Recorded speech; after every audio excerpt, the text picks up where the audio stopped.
Every movie has random trivia. And here at Trivial Theater, I explore some of these movies and the random circumstances that make them the weird creations that we love.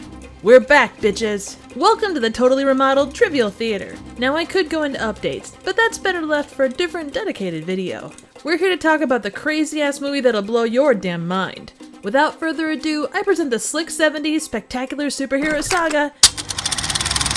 This is 1975's Super InfraMan. We begin with what I can assume is the greatest opening ever conceived by mankind. 2001: A Space Odyssey, Raiders of the Lost Ark, and Citizen Kane ain't got nothing on this. I should add that these animations make me feel like I finally ended up with a good acid trip. We meet a group of adorable kids singing an adorable song, riding in an adorable van, which is promptly dive-bombed by a winged serpent thing that breaks the road and sends it tumbling into a giant-ass canyon. But what happens to the driver? We'll never know, as we head to a city that's being attacked by fire and chaos, but not necessarily in that order. We get confirmation that the city is toast. In a space that isn't toast, in fact it looks downright pleasant, we meet the professor, head of the science headquarters, an organization built to keep everyone safe, all while wearing matching yet fabulous jumpsuits. All the destruction prompts two of the Waterford crystal balls to stop working, and a super realistic reaction to a massive earthquake makes them see that the normal button has stopped working. And that's when you know that shit just got real. The major oh fuck moment hits as giant evil animal cave thingies pop up, revealing Demon Princess Alzabub and her evil array of hench monsters. Of course, this epic moment is followed up by a board meeting.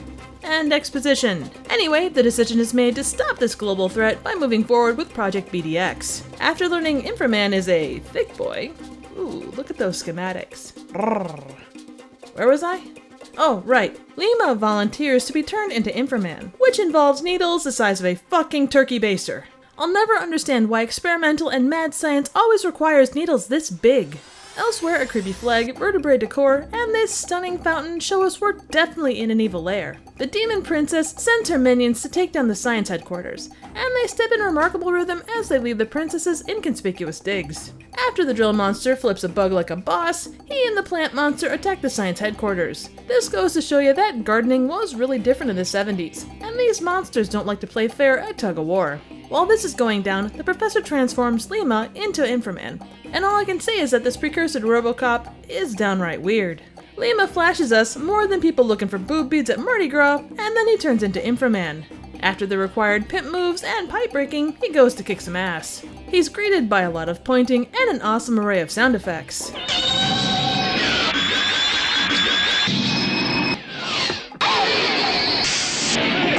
The plant monster proves to be a grower, and the two battle it out, culminating in a kick-ass explosion. In the meantime, Chumin is captured and reprogrammed by being sat down in a not-at-all comfy chair, and a yellow zigzaggy line is shot into his head. He gets the hand-eye treatment and is fully committed to serving the Demon Princess. Back at the fully repaired lair, Chumin returns and looks good, I guess? But we later learn that his death stare is actually pretty deadly. Another great battle ensues where our heroes on motorcycles come to the rescue. Unfortunately, Claw beats motorcycle. Lima says screw this and does his choreographed transformation.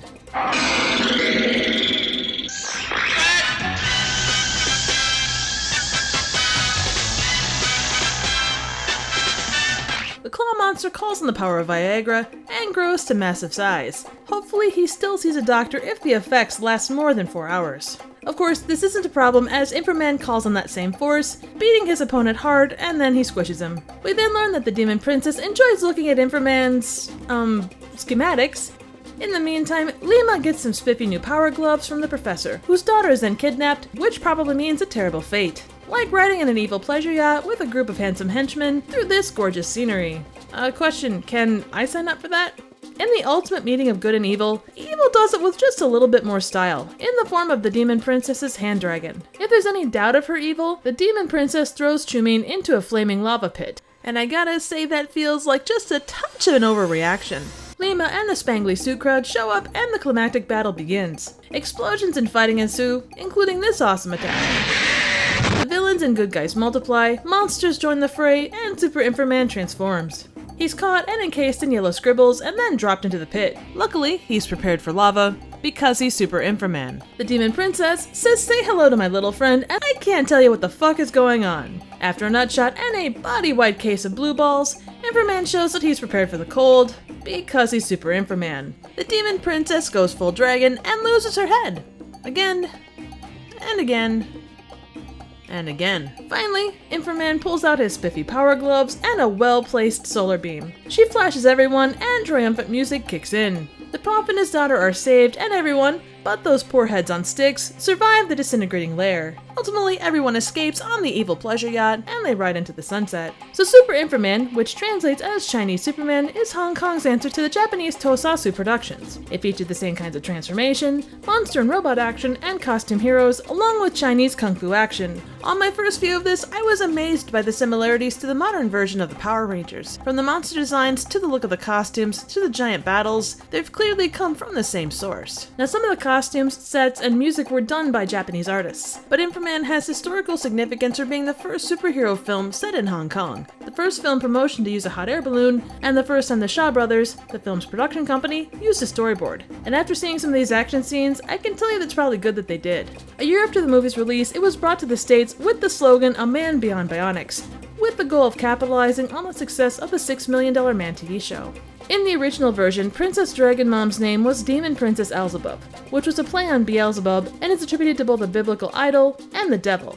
In my mind, the original version is a hell of a lot cooler, but that's just me. Its influence stretches to today with the Mystery Science Theater 3000 reboot, which features a bonehead band and guards that have attire influenced heavily by the Demon Princess's skeleton ghosts. In fact, Head Mad, King of Foresters, shares quite a few attributes with the Demon Princess as well. InfraMan is a classically schlocky movie with a ton of heart. I will say it took a little while to get used to Lima just deciding to become bionic, and he didn't seem to be too affected by it. We don't get the conflict of that decision or any repercussions from him choosing to do so, but that's really not a thing that's needed here.